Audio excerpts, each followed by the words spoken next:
మళ్ళా వాళ్ళ చేయకూడదు, మనకి వాళ్ళకి తేడా ఉండదు, బొమ్మను అంటారు మా బాసు. వాళ్ళేమో మా మంచిదనాన్ని చేతగాంతనంలా తీసుకుంటారు వాళ్ళు. మాకింకా ఓపిక నశిస్తుంది సార్. దయచేసి ఇలాంటి అన్సోషల్ ఎలిమెంట్స్ మీద కంపల్సరీగా మీరు యాక్షన్ తీసుకోవాలి అని చెప్పి ముఖ్యమంత్రి గారిని నా తరపున, శ్రీకాళహస్తి ప్రజల తరపున కూడా నేను కోరుతున్నాను.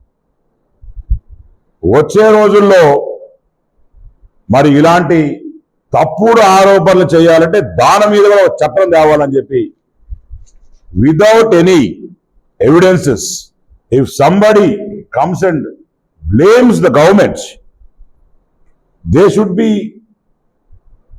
punished and put behind bars.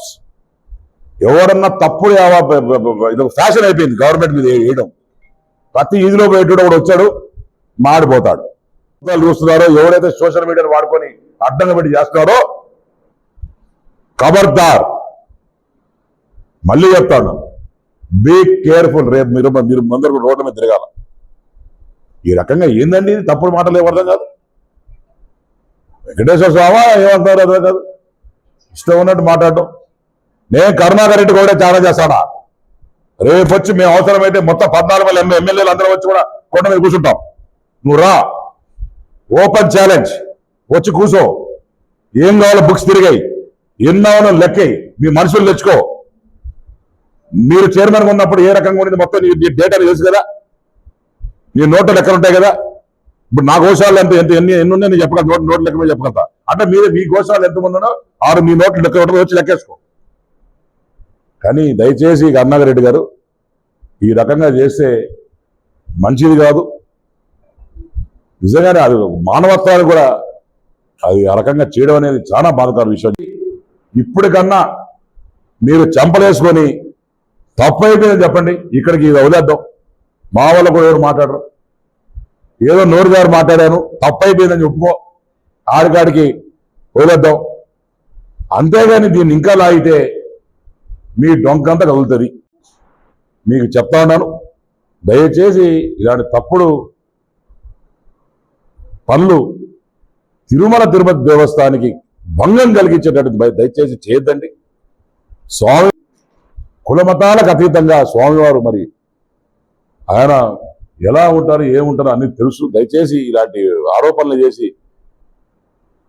మీ కులబోనే నేను కూడా సిగ్గుపడతా ఉన్నాను. దయచేసి ఈ రకంగా చేయొద్దు కరుణాకర్ అన్న, తప్పది. అన్నాన్ని సంబోధిస్తున్నానంటే దయచేసి ఇక మర్యాదతో మాట్లాడుతున్నాను. దయచేసి మీరు ఇలాంటి పనులు చేయడం మీ స్థాయి వాళ్ళకు తగదు. దయచేసి మళ్ళా చెప్తా ఉన్నాను, ప్రతి ఒక్కరికి ఫ్యాషన్ అయిపోయింది స్వామివారిని ముందు పెట్టుకొని చేయడం. కానీ ఈ రోజు కాకపోయినా ఏ రోజైనా సరే మీరు చేసిన తప్పుడు ఆరోపణలకి మేము శిక్షిస్తామనే తెలియదు, కానీ తప్పకుండా పైన ఉన్న స్వామి అయితే మిమ్మల్ని శిక్షించి తీరుతారని చెప్పి నేను తెలియజేసుకుంటూ సెలవు చేయండి. పైకి పోవచ్చు కదా, ఈయనకా టైం ఉండదు. పైకి పోయి కనుక్కోవచ్చు, ఆడిపోయి ధర్నా చేయొచ్చు, ఆడిపోయి కాగచ్చు, దానికోసం మామూలు కోసం పోరాడచ్చు. ఎక్కడో మార్ఫింగ్ చేసిన ఫోటోలను తీసుకొచ్చి కొండపైన చచ్చిపోయినా చెప్తే నమ్మేదానికి ఎర్రిదద్దాములు ఎవరన్నా ప్రజలు ఎర్రిదద్దాములా? ఈ కాలంలో ఊర్లో కూర్చొని దంచుకుంటా ఒక్క తిరిగి అవ్వ కూడా తెలుస్తుంది తప్పని. అందరు నవ్వుకుంటున్నారండి మీ గురించి. దయచేసి ఇలా చేయదండి. అట్లనే ఇంకోటి కూడా ఒక పాయింట్ ఏంటంటే, మొన్న పవన్ కళ్యాణ్ గారి మిసెస్ వచ్చారు. ఆ ఎక్క వచ్చినప్పుడు పైకి పోయినప్పుడు చక్కగా వెళ్ళి డిక్లరేషన్ చేసి పోయింది. నేను సూటిగా కూడా మాట్లాడుతున్నా, నువ్వు ఎన్నిసార్లు డిక్లరేషన్ చేసి సంతకం పెట్టినావు?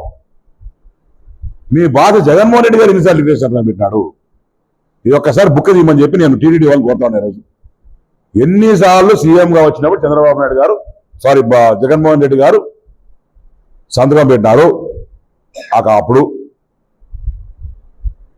మీరు ఎన్నిసార్లు పోయినప్పుడు సంతకం పెట్టినావు? చైర్మన్గా పోయినప్పుడు 10 సార్లు సంతకం పెట్టాలా? ఎన్నిసార్లు పెట్టినావు? ఇదొక్కసారి నేను టీటీడీ వాళ్ళని కూడా as a MLA I'm requesting TTD బయట పెట్టాలి, ఎన్నిసార్లు పెట్టారని చెప్పి నేను అడుగుతాను. కరుణాకర్ రెడ్డి గారు ఏ రోజు కూడా కుటుంబ సమేతంగా పోయినట్టు నేనైతే ఫోటో చూడదప్ప. జగన్ పోయినాడనా వాడు బాసు కింద వాళ్ళు అందరూ ఒకటే కాలేజ్ ఒకటే స్కూలు, ప్రిన్సిపాల్ ఏ రకంగా ఉంటాడో పిల్లలు అదే రకంగా ఉంటారు. ఇది కాకుండా కరుణాకర్ రెడ్డి ఆ కాలంలో ఎంత జనాలు ఎంత నవ్వుకున్నారంటే టైగర్ వస్తే కర్ర ఇస్తారట. గుర్తుందా మీకు? మరి టైగర్ ఇస్తే కర్ర ఇచ్చే మనిషి అదొక టెండర్, మళ్ళీ దానికి ఒక టెండర్, దానికి ఒక 2 కోట్లు, దానికి ఒక కర్ర, దానికి ఒక చెక్కేది, దాని పేరు మా జగన్మోహన్ రెడ్డి బొమ్మ.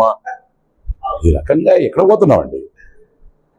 ఇలాంటి హాస్యాస్పద పనులు ఎప్పుడు కూడా కూటమి ప్రభుత్వం చేయబోదు. దయచేసి మీ విజ్ఞతగా వదిలేస్తాను. ఇలాంటి పనులు చేసిన దానివల్ల మీ స్థాయి తగ్గుతుంది తప్ప మిగతా అవన్నీ ఏమొస్తాయో మీరు అర్థం చేసుకోవాలి. కర్ణాకర్ అన్న దయచేసి ఇంకనన్నా ఒప్పుకొని తప్పు అయిపోయింది మాఫీ అడుగు, ఆడికాడికి ఈ సబ్జెక్ట్ క్లోజ్ అవుతుంది అని చెప్పి తెలియజేస్తాను.